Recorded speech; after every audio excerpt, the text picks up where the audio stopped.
Do you know what betrayal feels like when it doesn't come from strangers, but from your own family? When you are told you are nothing, and yet your soul whispers, "You are born for more." I am going to tell you my story. A story filled with betrayal, silence, secrets, and revenge. A revenge carried not with weapons, but with truth sharper than any blade. Listen carefully, because every twist you're about to hear will change the way you think about family. And while you are here, if you love intense, hair-raising revenge stories that make your heart race, don't forget to hit that subscribe button, because this is just the beginning of many voices that the world tried to silence, but could not. I was born into a home where my worth was measured against my brother's shadow. My father adored him. He was the lion of the family, the future heir, the golden boy, and me, I was just the quiet daughter, expected to cook, to clean, to disappear behind the curtains of tradition. Every day, my father's voice echoed, "A girl brings nothing but expense. Invest in the son, and the family name grows." He said it at dinner, in front of uncles, in front of neighbors. My cheeks burned every time he insulted me. But I stayed silent, swallowing pain with every bite of food. My brother laughed at me openly, mocking me for studying late. "What's the point?" he would say. "You'll just get married to someone and live under his roof. That's your destiny." But deep inside, I wrote promises to myself. One day, I will prove them wrong. One day, I'll take everything they used to mock me with, and I'll turn it into the fire that burns their pride to ashes.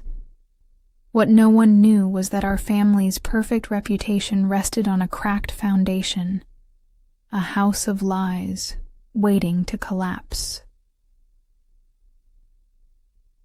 When high school exams came, my father poured money into my brother, private tutors, expensive note guides, even gifts to encourage him.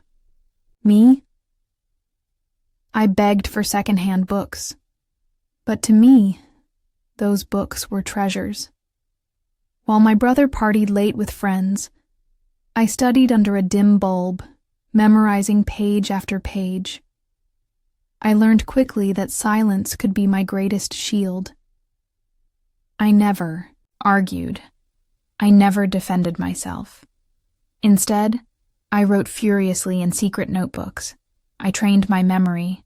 I set questions for myself and solved them till tears blurred the ink.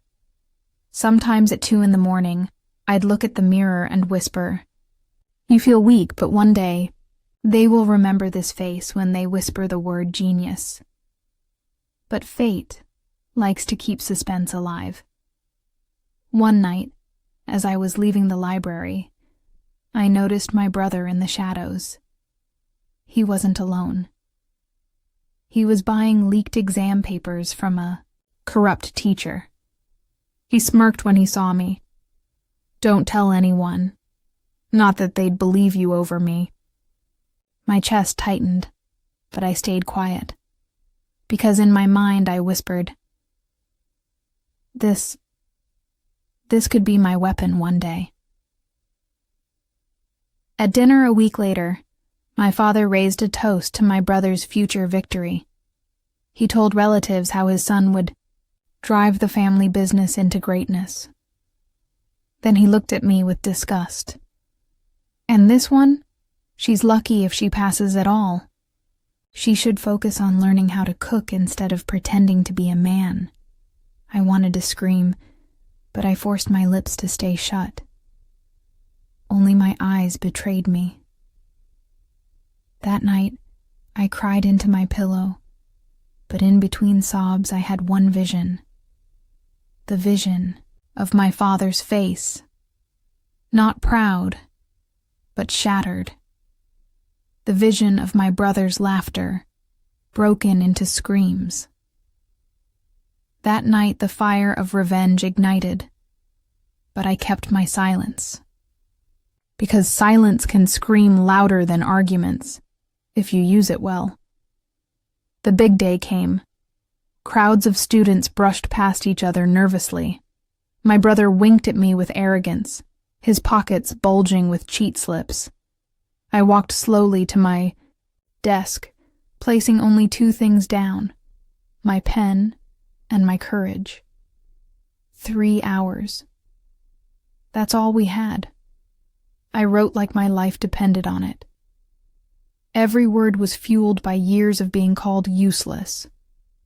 My hand cramped, sweat dripped, but I did not stop.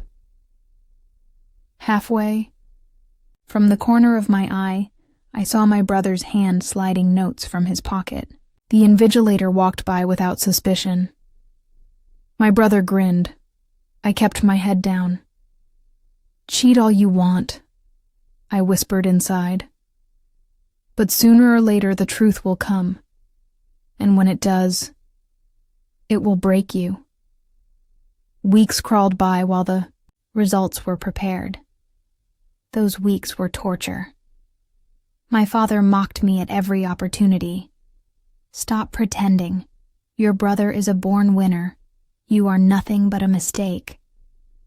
Every word pushed a knife deeper, but every knife only sharpened my determination. Late at night, I rehearsed my revenge in my mind. I imagined the gasps, the shock, the shame. I didn't know how exactly it would happen, but I felt destiny preparing the stage. The day of results finally arrived. My father organized a celebratory gathering before even seeing the results. That was his arrogance. Tables were decorated, dishes set, relatives poured in, glasses clinked. My father stood tall at the center, endlessly praising his son. I sat at the corner, invisible as usual, but with a secret fire in my chest. And then, the courier arrived. An envelope, heavy with truth. The room filled with clapping and cheers as my father tore it open. His face froze mid-smile. Silence fell. The letter announced the results. His beloved son, caught cheating, banned for 5 years.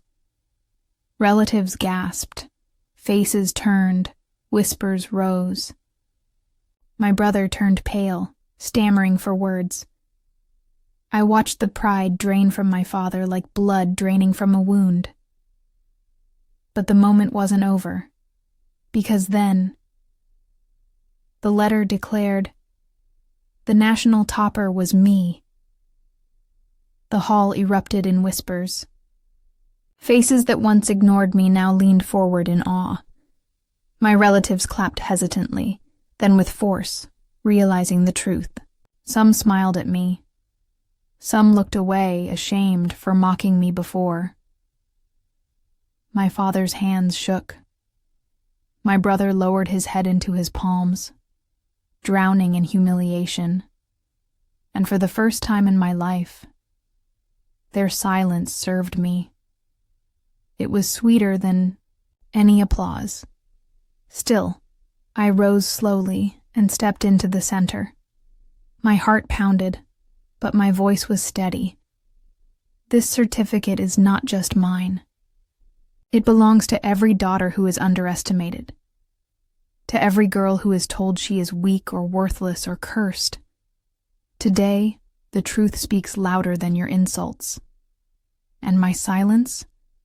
It was never weakness. My silence was my sharpest weapon. The relatives nodded. Some even teared up. My father could not meet my eyes. That night, after the gathering, my father did not eat. My brother locked himself in his room. And me? I sat quietly looking at my medal, glowing under the lamp. My revenge was complete. Not with fists, not with fire, but with truth that cut deeper than any blade, every insult, every humiliation, every scar of silence. It had been answered, and when I closed my eyes, I whispered, "Revenge doesn't always mean destruction. Sometimes the sweetest revenge is victory itself." So now I ask you, what would you do? If your own family doubted you, would you fight loudly, or would you sharpen your silence until the perfect moment arrived? Tell me in the comments. And if stories of betrayal and justice thrill you as much as they thrill me, then hit that subscribe button right now, because I promise, the next story will be even darker, even sharper, and even more unforgettable.